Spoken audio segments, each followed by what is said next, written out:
A cientista social e política Elis Radman foi uma das palestrantes da reunião Almoço Tá na Mesa da Federação. O encontro debateu o cenário político estadual e nacional. Ela abordou o comportamento do eleitor para as próximas eleições. Quando a gente pensa em eleitor, nós temos que pensar em vários tipos de eleitor. O eleitor não é um só, e ele não tem só um pensamento. Hoje nós demonstramos que a maior parcela do eleitorado, o que vai decidir o pleito, que dá mais ou menos uns 40%, se chama eleitor esperançoso. Ele vota na pessoa de um candidato, ele não escolhe pelo partido, e a partir da percepção que ele tem de um candidato, que pode ter vários fatores essa percepção. Pode ser porque o candidato é simpático, porque ele torce para o mesmo time de futebol, pode ser que ele tem uma proposta que agrada, enfim, é subjetivo, é em cima da esperança, da crença. O segundo grupo, que é um grupo importante e preocupante, é o eleitor descrente, 30% do eleitorado, aquele que tende a votar branco ou nulo ou se abster. Se este eleitor, inclusive, não participar do jogo, ele amplia o poder do eleitor esperançoso. O terceiro grupo é constituído pelo eleitor prático, pragmático. É aquele eleitor que vai avaliar o que o candidato fez, a sua história, as suas conquistas e a capacidade de execução. Para mais ou menos 10% do eleitorado gaúcho. Temos, então, em torno de 8% do eleitorado que é ideológico, vota pelo partido, por critérios políticos, por interesse classista. E temos também um eleitor de última hora, que dá em torno de 7% do eleitorado, aquele que vai decidir na última semana e que vai pedir cola para amigos e familiares. Esse cara, esses 7%, decide em eleições polarizadas. Se tiver aí dois candidatos empatados, esse cara na última semana escolhe e define. É por isso, inclusive, que a gente vê muito a cidade suja perto da eleição, porque os candidatos sabem que tem que impactar este eleitor.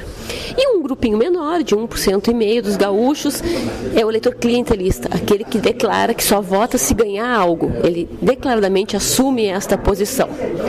Agora é importante a gente ter em mente que boa parte do eleitorado gaúcho se divide num sentimento de frustração e esperança muito forte, muito forte. Ele está frustrado, não acredita nos políticos. 90% dos gaúchos não confiam nos partidos e nos políticos. Não confiam, negam os partidos. Então, o que eles fazem? Eles tentam buscar informações na sua rede de relacionamento, eles vão utilizar a rede social e vão assistir às campanhas eleitorais. Então, vai ser uma campanha on e off, ou seja, ele vai estar olhando a TV, vai estar conversando com outras pessoas e vai estar olhando nas redes sociais, mas com muito pé atrás. Ele não vai confiar em ninguém, ele vai confiar desconfiando, como ele mesmo diz, para tentar votar o mais certo. Inclusive, nós começamos esse debate mostrando que a maior parte dos eleitores não acha que a eleição vai melhorar a vida dos brasileiros. E o principal dilema do eleitor, o principal dilema hoje continua sendo a saúde, mas seguido assim de pertinho da segurança pública, que é um tema hoje muito forte. Mas quando a gente discute isso com o eleitor nos explica o seguinte: bem, nós temos os velhos dilemas, saúde, educação e infraestrutura, que não foi resolvido até hoje e até piorou. E temos os novos problemas. E o que são os novos problemas? Economia, aumento do custo de vida, desemprego, segurança pública e a corrupção. E quando a gente fala em corrupção, esse é uma grande preocupação do eleitor.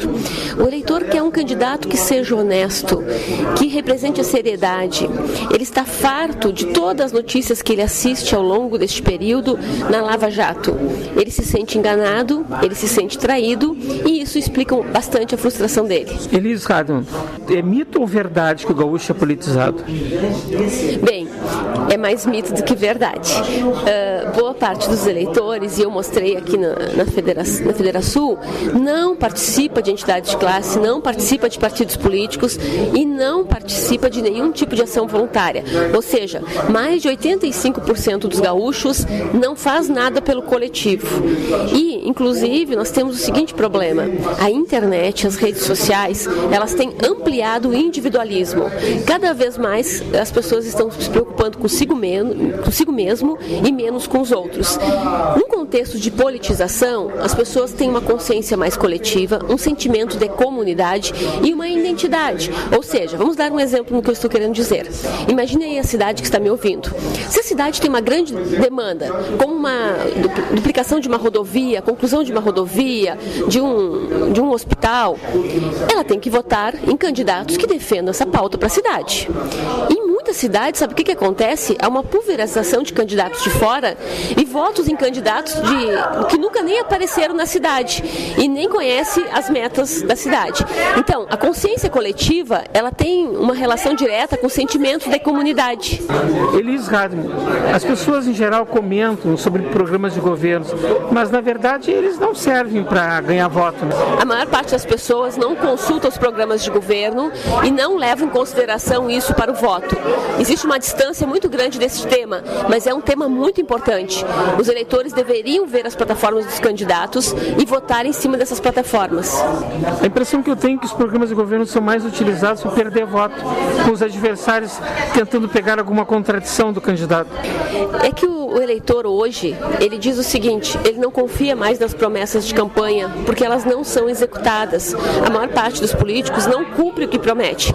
Mas tem um outro problema, como o eleitor está distante dos candidatos, muitas vezes ele nem sabe se o candidato cumpriu. Então, este é um tema que tem que ser resgatado, mas para tanto, nós precisávamos melhorar a participação, a cidadania das pessoas nas bases, nas associações de bairro, nas comunidades, para que estas comunidades tivessem força para cobrar essas propostas e essas demandas. Que dica tu dá para o eleitor, para o ouvinte da Rádio AGERT escolher um bom candidato? Vamos lá. A internet é uma baita ferramenta. Muito perigosa se a gente ficar à mercê das fake news, mas é uma baita ferramenta se a gente souber pesquisar. Então, assim, depois que você avaliar alguns candidatos que você simpatiza, veja o que ele promete, veja o histórico dele, vá no site do Tribunal Superior Eleitoral, tse.gov.br, veja se ele é ficha limpa, isto é muito importante. Use a internet para verificar o histórico deste candidato. Inclusive, faça o seguinte, entre em contato com ele, inbox, mande uma mensagem para ele no Face dele e verifique se ele realmente se compromete com aquilo que ele está prometendo. Tire um print disso e guarde. E aí você terá uma ferramenta futura para cobrá-lo. Ouvimos a cientista social e política Elis Radman. Para a Rádio AGERT, Eduardo Liães.